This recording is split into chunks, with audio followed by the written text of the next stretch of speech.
नमस्कार। भाषा शिक्षण के मंच पर आप सबका पुनः स्वागत है।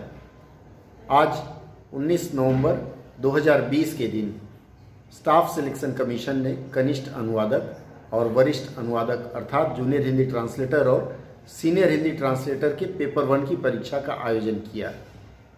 यह परीक्षा भारत के कई बड़े शहरों में आयोजित हुई थी और पूरी की पूरी प्रक्रिया कंप्यूटर आधारित थी।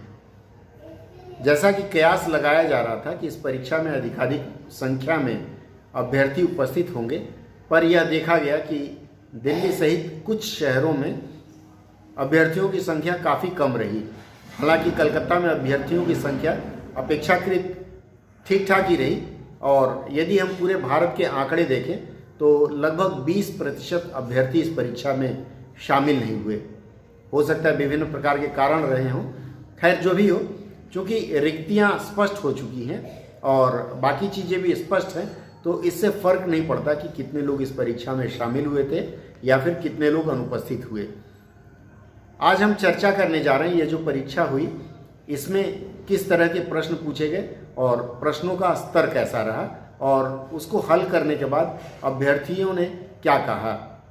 सबसे पहले हम हिंदी की यदि बात करें तो हिंदी में वाक्य त्रुटि, रिक्त स्थानों की पूर्ति करें, पर्यायवाची शब्द, विलोम शब्द, शब्द वर्तनी अर्थात वर्तनी की अशुद्धि निकालना, वाक्यांश के लिए एक शब्द देना, मुहावरे, लोकोक्तियाँ एक ही में था और गद्यांश से कुछ अंश थे, कॉम्प्रिहेंशन जिसे कह सकते हैं। उसके बाद रिक्त स्थानों की पूर्ति करें, समास, संधि, शब्द भेद और इसके अलावा अन्य कुछ और 15-20 अंक के शब्द थे। अंग्रेजी में fill in the blanks, error findings, improvement, active passive, direct indirect, idiom phrases, synonyms, antonyms, jumble sentences, cloze test और कॉम्प्रिहेंशन। कॉम्प्रिहेंशन के लिए इस बार 3 अनुच्छेद 3 पैसेज दिया गया था और उन 3 अनुच्छेदों में से यह माना जा रहा है कि एक अनुच्छेद थोड़ा सा कठिन था। कठिन अर्थात उसमें कुछ अलग अलग सी बातें लिखी हुई थी, तो अधिकांश लोगों ने एक अनुच्छेद छोड़ दिया है। अब हम बात करें अगर पेपर कैसा हुआ है, तो हिंदी का पेपर अधिकांश लोगों ने बहुत ही अच्छा किया। कलकत्ता के मेरे मित्र यदि सुन रहे हों तो मैंने कुछ मित्रों को दोपहर और शाम को, विशेषकर ऋषि कुमार जी को मैंने फ़ोन करके बताया था। उनसे मैंने समास के 2-1 शब्द पूछे थे। मैंने कहा इस शब्द को आपने पढ़ा है क्या? उन शब्दों में पीताम्बर एक शब्द था। मैंने कहा था पीताम्बर को देख लीजिएगा कि यह किस समास के अंतर्गत आता है और क्यों आता है। इसके बारे में मैंने अपने कई वीडियोस में या पूर्व के वीडियो में मैंने विस्तार से बताया था कि सामासिक पदों को, सामासिक शब्दों को पहचानेंगे कैसे। इसके अलावा संधि विच्छेद पर भी मैंने कुछ शब्द सुझाए थे, वह भी इसमें हूबहू आया है। अब जैसे एक उदाहरण देता हूँ मैं, भानोदय का था, उसका संधि विच्छेद करना था। उसके बारे में मैंने लोगों को बताया था। कलकत्ता के जो मित्र हैं वो समझ सकते हैं या जो मेरे साथ जुड़े हुए हैं मेरे मंच पर, जो नियमित कक्षा में शामिल होते हैं, वो इस बात का अंदाज़ा लगा सकते हैं। एक और इसमें हिंदी के पेपर में एक मुहावरा आया हुआ था। हालांकि अभी चर्चा करने की कोई बात नहीं है, लेकिन फिर भी कुछ खास बातों पर मैं आपका ध्यान आकर्षित करना चाहता हूँ। इसमें एक वाक्य था, मुड़ मुड़ाते पड़ गए ओले। मुड़ मुड़ाते पड़ गए ओले, ये जो वाक्य है यह वाक्यांश आप कह सकते हैं अवधी भाषा से लिया हुआ है। मुड़ कहते हैं अवधी भाषा में सिर को, मुड़ाना आप समझ सकते हैं कि सिर मुड़ाते ओले पड़े। इस वाक्यांश में कोई अंतर नहीं, सिर मुड़ाते ओले पड़े या मुड़ मुड़ाते पड़ गए ओले, दोनों वाक्यांश सही है। दोनों का अर्थ एक ही होता है, अलग अलग नहीं होता है। कुछ मित्रों ने इसके अर्थ भी अलग अलग लिख दिए। खैर, एक आध जो गलती हो गई उसके लिए विशेष चिंता की जरूरत नहीं है। इसके बाद विलोम शब्दों में जो शब्द आए थे, अमर, कीर्ति, पर्यायवाची में लोचन आया था। लोचन वायु निकेतन, लोचन कहते हैं आंखों के लिए वायु और निकेतन इसका विकल्प दिया गया था। और तनय का अर्थ पूछा गया था, तनय कहते हैं पुत्र को।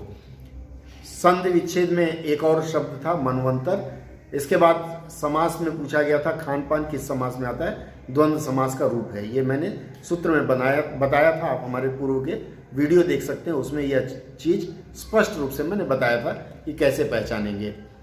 इसके अलावा और भी जो चीज़ें थी शब्द में से अल्प प्राण पूछा गया था, स्त्रीलिंग व्यंजन पूछा गया था। स्त्रीलिंग व्यंजन का अर्थ है लिंग निर्धारण के ऊपर भी हमारी एक वीडियो है, आप उसको देख सकते हैं। हूबहू यदि जिन लोगों ने उस सूत्र का अनुपालन किया होगा वो सही जवाब दे पाए होंगे।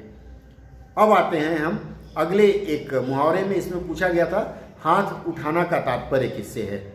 हाथ उठाना का तात्पर्य जो भी विकल्प दिया गया था, हाथ उठाना का मतलब होता है किसी को मारना, अर्थात मारने से तात्पर्य है।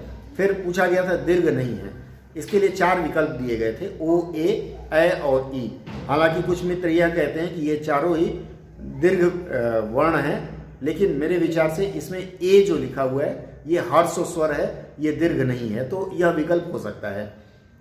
अशुद्ध वर्तनियों में विरहणी करके एक शब्द था, इससे मिलता जुलता कोई शब्द था, उस पर भी कुछ मित्रों की आपत्ति है। उनका कहना है कि ये 2 प्रश्न गलत हैं, लेकिन मुझे नहीं लगता कि दोनों प्रश्न गलत हैं। आप यदि इसकी विवेचना करेंगे तो आप पाएंगे प्रश्न गलत नहीं है। प्रश्न करने का अंदाज हो सकता है थोड़ा सा जुदा होगा, अर्थात अलग ढंग से प्रश्न किया गया होगा, तो ज़्यादा सोचने की बात नहीं है। अधिकांश मित्र ऐसे मिले जिनसे मेरी बात हुई, उन्होंने यह बताया कि 90 से ऊपर उन्होंने किया है। 40% ऐसे लोग हैं जिन्होंने हिंदी 80 से 90% किया है, बाकी 30% लोग 90 प्लस हैं, और उसके बाद 80 से नीचे कुछ 15-20% लोग ही हैं। इस लिहाज से हिंदी में अच्छा अंक मिलेगा। और हिंदी यदि आसान था तो लोगों का मानना है कि अंग्रेजी का प्रश्न पत्र कठिन था। अंग्रेजी का प्रश्न पत्र कठिन था तो उसमें कम अंक आएंगे। इस लिहाज से आप देखेंगे कि यहाँ एक समन्वय बना रहेगा, अर्थात बैलेंस बना रहेगा, और इस बैलेंस के आधार पर आप देखेंगे तो इसका जो अधिकतम, चूंकि अभी परिपक्व अवस्था है, अभी कयास नहीं लगा सकता, पर मैं ये मानता हूँ कि कट ऑफ अगर देखेंगे तो कट ऑफ कहीं 130-35 से अधिक नहीं जाना चाहिए अधिकतम सामान्य वर्ग के लोगों का। इसी के अनुरूप और भी अन्य वर्गों का कट ऑफ कम जा सकता है, लेकिन कट ऑफ के बारे में मैं फिर अगले वीडियो में चर्चा करूंगा। जो भी है, अगर इस प्रश्न पत्र को ध्यान से देखें तो यदि आप लोगों ने, जिन लोगों ने भी हिंदी व्याकरण और इंग्लिश ग्रामर ढंग से पढ़ा हो, इंग्लिश ग्रामर में पार्ट्स ऑफ स्पीच, प्रीपोजिशन, इन चीज़ों का आपने ध्यान से यदि पढ़ा होगा तो ये अंग्रेजी का प्रश्न पत्र भी बहुत आसान होगा। और हिंदी का तो जिन्होंने व्याकरण पढ़ी होगी उनके लिए तो बेहद आसान है। आने वाले समय में पेपर 2 भी इसी तरह से कुछ खट्टा कुछ मीठा होगा। तो मैं समस्त प्रतिभागियों से, जो भी मेरे इस वीडियो को देख रहे हैं, उनसे आग्रह करूंगा कि व्यर्थ समय न गंवा करके आप आज से ही तैयारी शुरू कर दीजिए। करना क्या है, आपको रोज़ 2 ऐसे लिखना है जो भी टॉपिक आपके समझ में आए, गधा, घोड़ा, हाथी, इस तरह के जितने भी टॉपिक्स आपको लगे आप लिखना शुरू कर दीजिए। कम से कम उससे आपकी लिखने की गति बनेगी और आपके हाथ फ्री हो जाएंगे। तब आप परीक्षा हॉल में लिखेंगे तो ढंग से लिख पाएंगे। और अनुवाद का अभ्यास शुरू कर दीजिए। कुछ ही दिनों में हम पुनः एक बार ऑनलाइन होंगे और ऑनलाइन अनुवाद अभ्यास सत्र चलेगा। जो भी मित्र हमारे वीडियो से जुड़े हुए हैं वो जुड़े रहें, उनको नए नए सत्र मिलते रहेंगे। बाकी जानकारी बहुत जल्द लेकर के मैं पुनः उपस्थित होऊंगा।